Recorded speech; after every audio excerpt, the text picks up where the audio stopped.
श्री शिवाय नमस्तुभ्याम, हर हर महादेव, जय महाकाल। कैसे हैं आप सभी। देखिए, आज का जो ये वीडियो है ना, आप सभी लोगों के लिए बहुत ही ज़्यादा खास और विशेष होने वाला है। मात्र आपको एक शमी पत्र से ये उपाय करना होगा और आपकी जो भी मनोकामना होगी पूरी ज़रूर होगी। अगर आपके घर में धन को लेकर के काफ़ी ज़्यादा समस्या, दिक्कत चलती हुई आ रही है, किसी की नौकरी नहीं लग रही है, व्यापार अच्छा नहीं चल रहा है, पैसे में बढ़ोतरी नहीं हो रही है, परिवार में किसी व्यक्ति की उन्नति नहीं हो रही है, क्लेश बहुत ज़्यादा है, या फिर सुख शांति समृद्धि बिल्कुल भी नहीं है, मान सम्मान में आपके कमी आ रही है, तो एक छोटा सा उपाय मात्र आपको करना होगा एक शमी के पत्ते से, और आपकी जो भी कामना होगी पूरी ज़रूर होगी। पूज्य गुरु जी की कथा से सुनकर के और समझ करके पूरे उपाय को बड़े ही विस्तार से बताऊंगा, परंतु उससे पहले आप सबसे एक छोटी सी प्रार्थना कि जो लोग पहली बार आए हैं चैनल को सब्सक्राइब ज़रूर कीजिएगा और वीडियो को लाइक करके देवादिदेव महादेव जी का कोई सा भी प्यारा नाम कमेंट बॉक्स में लिखना मत भूलिएगा। इस पूरे वीडियो के अंदर हम लोग 3 महा उपाय के बारे में बात करेंगे जो कि आपकी अलग अलग कामना पूर्ति के लिए सिद्ध होंगे। सबसे पहले बात करते हैं पहले वाले उपाय की। देखिए, पहला वाला उपाय किन लोगों को करना है कि अगर आपकी कोई हृदय की बात, कोई इच्छा है जो काफ़ी समय से पूरी नहीं हो रही है, आपने पशुपतिनाथ व्रत कर लिया, आपने सोमवार की अष्टमी कर ली, आपने प्रदोष कर लिया, सब कुछ करके देख लिया, लेकिन आपकी वो हृदय की बात, इच्छा, मनोकामना पूरी हो ही नहीं रही है काफ़ी समय से, तो एक छोटा सा उपाय आपको करना होगा। किस दिन करना है, किस समय करना है, सब कुछ बताऊंगा, ध्यान से सुनते चले जाना, समझने की कोशिश करना। सबसे पहले आपको 1 लोटा शुद्ध जल अपने घर का तैयार कर लेना है, एकदम ताज़ा जल लेना है, ठीक है, और तांबे के कलश में लेना है। इसी के साथ में जैसा बताया गया, मात्र आपको 1 शमी का पत्ता आपको चाहिए होगा। शमी का पत्ता कभी भी इसे मत समझा करो, ये एक शमी का पत्ता नहीं है इतना सा, आपको शमी का पत्ता यहां से तोड़ना चाहिए। ये जो पूरा का पूरा गोले में बनाया है ये 1 शमी का पत्ता है, ठीक है। तो आपको इस तरीके से केवल 1 शमी का पत्ता, 1 लोटा शुद्ध जल, इन दोनों को लेकर के आपको पहुंच जाना है देवादिदेव महादेव जी के मंदिर शिवलिंग के पास में, ठीक है। यहां पर पहुंचने के बाद में आपको जो भी पूजा अर्चना करनी है ना, वो आप पहले कर लेना, उसके पश्चात आपको उपाय करना है। उपाय करते समय आपका मुख रहना चाहिए किस दिशा में, उत्तर दिशा की तरफ, ठीक है, उत्तर दिशा की तरफ, इस तरीके से रखना। सबसे पहले आपको करना क्या है, एक कोशिश जरूर करना जो पूज्य गुरुजी ने कहा कि जब भी आप देवादिदेव महादेव जी को जल समर्पित करते हैं किसी भी विशेष तिथि पर, जैसे एकादशी आ जाए, प्रदोष आ जाए, शिवरात्रि आ जाए, तो इस जल के अंदर आपको 2 से 4 बूंदे गंगा जल की जरूर मिला लिया कीजिए, ठीक है ना। तो आप कोशिश करना, अगर आप आज कर रहे हैं एकादशी के दिन या प्रदोष के दिन, तो 2 से 4 बूंदे गंगा जल की जरूर मिला लीजिएगा, ठीक है। जैसे ही आप यहां पर पहुंचेंगे, सबसे पहले आपको करना क्या है, 1 लोटा शुद्ध जल जो आप लेकर के आए हो वो देवादिदेव महादेव जी की शिवलिंग पर ऐसा का ऐसा ही आपको समर्पित करना है। ओम नमः शिवाय, श्री शिवाय नमस्तुभ्यम का स्मरण करते हुए, ठीक है। और जो आपने एक शमी का पत्ता लिया है उसे आपको अपने दाहिने हाथ में रखना है। किस तरीके से रखोगे, ध्यान से सुनिएगा। जो डंडी रहेगी उसकी, वो रहेगी आपकी हथेली पर, और जो पत्तियां रहेगी ना, वो कुछ इस तरीके से रहेगी। अब आपको अच्छे से दिखा रहा हूं मैं, यहां पर रखने का क्रम एक नियम से किया जाता है। इस तरीके से शमी पत्ते को रखना, अपना नाम और गोत्र बोल करके आपकी जो भी हृदय की बात है, कामना है ना, वो अपनी कामना को इसे हथेली में लेकर के कह देना, और कह देने के पश्चात इस शमी के पत्ते को अपने दाहिने हाथ से उठा करके, ध्यान रखना जब भी आप उठाएंगे ना तो केवल 2 उंगलियां ही आप लगाएंगे। पहला, आज जैसे कि ये वाला आपका हाथ होता है ना, तो ये हो गया आपका अंगूठा, है ना, और सबसे छोटी वाली जो उंगली के पास वाली जो उंगली है, ये वाली, इन दोनों से आपको इस शमी के पत्ते को पकड़ना है और आपको शिवलिंग के ठीक ऊपर समर्पित कर देना है। ओम नमः शिवाय, श्री शिवाय नमस्तुभ्यम का स्मरण करते हुए, बस इतना सा आपको काम करना है। दोनों हाथों से शिवलिंग को छूना है ना, अपनी कामना, अपने हृदय की बात बाबा से बोल करके, निवेदन करके वापस घर की तरफ चले आ जाना। पूज्य गुरुजी ने कहा है इस वाले उपाय को करने की जो तिथि होती है वो या तो आप किसी भी एकादशी के दिन कर लो, जैसे कि आज जो है वो सबसे बड़ी एकादशी माने जाने वाली पुत्रदा एकादशी है। एकादशी को ना कर पाओ तो 12 महीने प्रदोष आती है, हर महीने में 2 प्रदोष आती है, और 12 महीने शिवरात्रि आती है। इन तीनों दिनों में से किसी भी एक दिन आप इस उपाय को कर लीजिएगा, आपकी जो भी कामना होगी बहुत जल्दी पूरी होगी। अब बात करते हैं दूसरे वाले उपाय की। देखिए दूसरा वाला उपाय किन लोगों को करना है कि अगर आपके परिवार में है ना क्लेश बहुत ज़्यादा होता है, लड़ाई झगड़ा बहुत ज़्यादा है, एक दूसरे में बनती नहीं है, बहुत ज़्यादा मार पिटाई होती है, किसी भी परिवार के सदस्य की उन्नति नहीं हो रही है, मान सम्मान नहीं बढ़ रहा है, सुख शांति समृद्धि बिल्कुल भी नहीं है आपके घर में ना, तो इस वाले उपाय को करना कल के दिन, ठीक है ना। या तो आप एकादशी के दिन कर लो, या प्रदोष के दिन, या शिवरात्रि के दिन। ये तीनों दिन किया जाने वाला उपाय है, किसी और दिन नहीं कर सकते, ठीक है।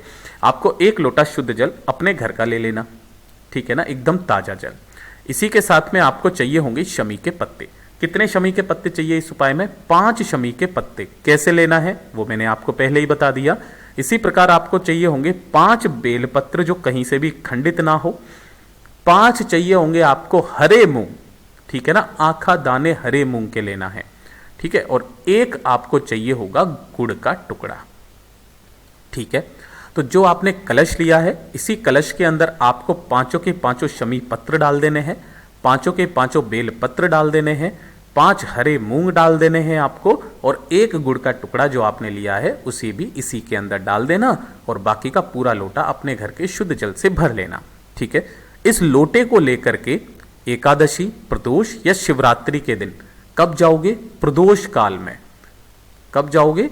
प्रदोष काल में। ध्यान रखना, कल जो आज जो एकादशी है वो है पुत्रदा एकादशी, जिसके लिए सबसे महत्वपूर्ण समय जो होता है वो होता है प्रदोष काल। साथ ही साथ प्रदोष के दिन का भी प्रदोष काल, शिवरात्रि भी रात की मानी जाती है। तो आप जो भी उपाय करें प्रदोष काल के समय करें।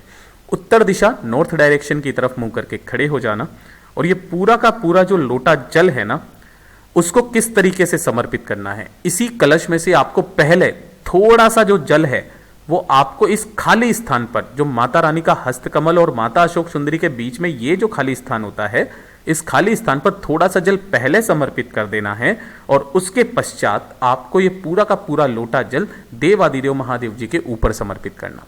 ओम नमः शिवाय, श्री शिवाय नमस्तुभ्यम पंचाक्षरी मंत्र या षडाक्षरी मंत्र का स्मरण करते हुए जो भी जल बहता बहता जलाधारी से नीचे की तरफ आएगा ना, अपनी कामना कह करके, है ना, अपना नाम और गोत्र बोल करके कि घर में सुख शांति समृद्धि बिल्कुल भी नहीं है, बहुत ज़्यादा तकलीफ है, कष्ट चल रहे हैं जीवन में, उन्नति नहीं हो रही है, क्लेश बहुत ज़्यादा होता है, अपनी कामना कह करके ये जो रोका हुआ जल है ना, बाबा से निवेदन करके घर लेकर के आइएगा, और अपने घर पर पूरे घर में इसके छींटे ओम नमः शिवाय मंत्र का स्मरण करते हुए लगा दीजिएगा। आपके घर में धीरे धीरे करके सुख शांति समृद्धि आने लगेगी। जो भी एकादशी पड़े, प्रदोष पड़े, शिवरात्रि पड़े, उपाय करके देखना, मेरा बाबा आपको कितना देता है एक बार बताइएगा जरूर, ठीक है। अब बात कर लेते हैं तीसरे वाले उपाय की। देखिए तीसरा उपाय किन लोगों को करना है ये चीज़ ध्यान से सुनिएगा। अगर आपकी कोई विशेष मनोकामना है ना, या फिर कोई कार्य सिद्धि है, कोई कार्य है जो आपका अटक रहा है, काफी समय से पूरा नहीं हो रहा है, तो आपके जीवन की जितनी भी परेशानियां हैं ना, जीवन की जितनी भी परेशानियां, उन सभी परेशानियों का काट है यह उपाय। सारी परेशानियों का काट।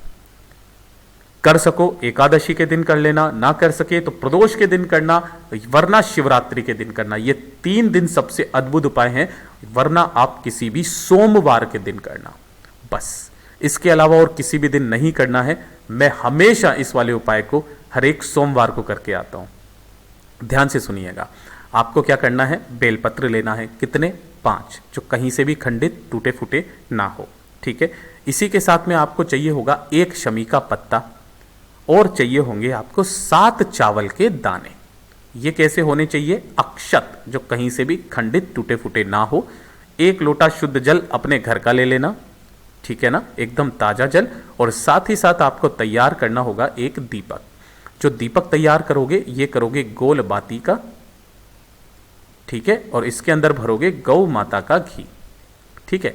अब जब भी आप इस उपाय को करने जाओगे ना मंदिर, तो मंदिर जाने से पहले आपको इस दीपक को अपने घर के मंदिर में बाबा के सामने प्रज्वलित करके जाना है, ठीक है ना। यहां पर अपनी कामना बोल करके आपको यहां प्रज्वलित कर देना है, और उन सभी सामग्रियों को लेकर के पहुंच जाना कहां पर? मंदिर में, बाबा की शिवलिंग के पास। लेकिन नियम यह है कि आपको इस वाले उपाय के लिए नंगे पैर शिवलिंग के पास में जाना होगा। तो जो भी मंदिर आपके आसपास है वहां पर आप चले जाइए, जो भी सबसे पास में पड़े।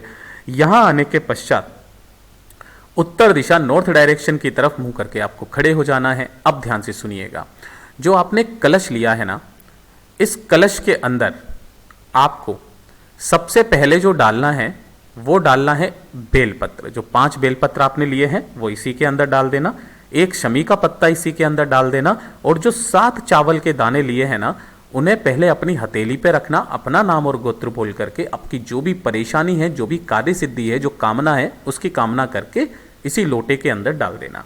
डाल देने के पश्चात काशी विश्वनाथ के नाम से, ध्यान दीजिएगा, काशी विश्वनाथ महादेव के नाम से आपको ये पूरा का पूरा लोटा जल देवादिदेव महादेव जी की शिवलिंग पर समर्पित करना है। समर्पित करने के बाद का जो नियम है ना, वो चीज ध्यान रखना। देखिए, अगर कोई स्त्री इस उपाय को करती है तब उसे क्या करना है, ध्यान से सुनिएगा। अगर कोई स्त्री इस उपाय को करती है तो वो अपनी झोली पसार करके यहां पर 11 बार नमः शिवाय ओम इस मंत्र का स्मरण करेंगी। और अगर कोई पुरुष इस उपाय को करता है तो वो 21 बार ओम नमः शिवाय मंत्र का स्मरण करेंगे, अपने दोनों हाथों को फैला करके, अपनी कामना कह करके। ठीक है, आपकी जो भी कामना होगी, कार्य सिद्धि है, वो आपकी पूरी जरूर होगी। पूज्य गुरुजी ने जैसा अपनी कथाओं में बताया, वैसा आसान भाषा में आपको बताने का संपूर्ण प्रयास किया। वीडियो अगर पसंद आया हो तो लाइक जरूर करना, साथ ही साथ चैनल को सब्सक्राइब जरूर कीजिएगा।